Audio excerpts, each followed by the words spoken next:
Smooth surrender. The first time Clara saw him, he was leaning against the railing of the old cafe balcony, sunlight catching the edges of his dark hair. He smiled, easy, effortless, and something in her chest tightened. Irresistible, magnetic, dangerous. He introduced himself as Ethan. Conversation flowed like it had been waiting for this exact moment. Laughs came easy. Time disappeared. The obsession. Weeks later, they were inseparable. Ethan had a way of making her feel like the only person in the room.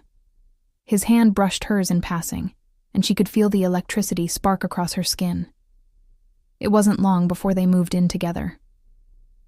The apartment overlooked a small park. Every morning, she woke to his soft breathing, every night to his whispered stories of his travels, his passions, his dreams. Clara felt like she was finally alive. The confrontation. Then, one evening, as she returned from work, she saw a woman at the door, a tall, statuesque figure with sharp eyes. Behind her, a small boy clung to her hand. "You," the woman said, voice low but cold. "You think you can step into my home?" Clara froze. I don't... You've broken a happy home," the woman continued. Her son tugged at her sleeve. "And you will pay for it." The world tilted. Her heart raced. Who are you?" The woman's gaze hardened. "I am his wife. And this," she gestured to the boy, "is my son." The revelation. Clara staggered back. The air felt suddenly heavy. She wanted to speak, but couldn't. Ethan appeared behind her, pale and trembling. "No. This isn't possible," he whispered. You can't be here." "Can't be here?" Clara repeated, confusion cracking her voice. Ethan's eyes filled with something she didn't recognize. Terror, disbelief, sorrow. "Clara, my wife, my son. They died 3 years ago." The words hung in the room, sharp and slicing. "The evidence."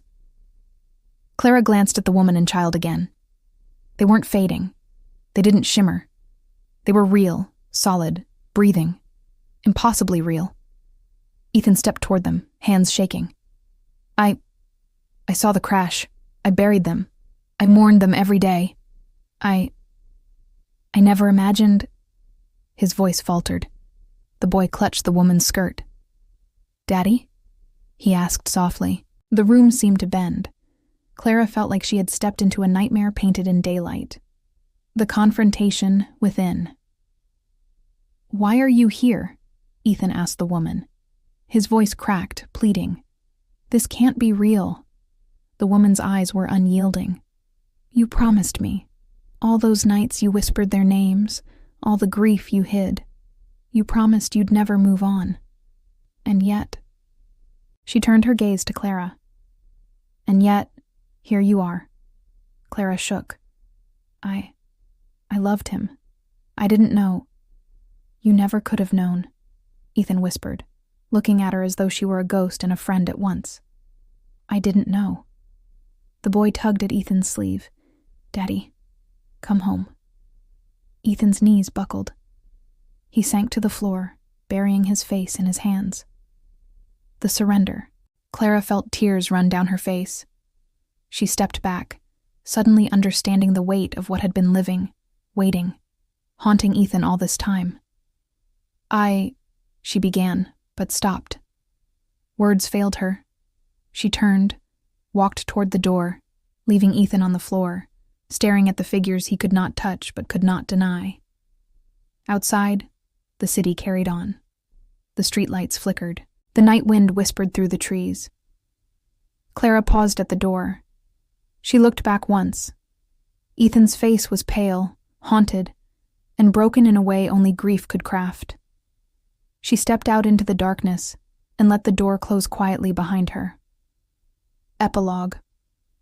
In the quiet apartment, Ethan remained kneeling, the ghostly forms of his wife and son standing before him. They said nothing. He said nothing. The past had arrived in the present, undeniable and merciless, And for the first time in 3 years, Ethan understood the meaning of smooth surrender. Letting go, not of love, but of the impossible desire to hold what was forever lost.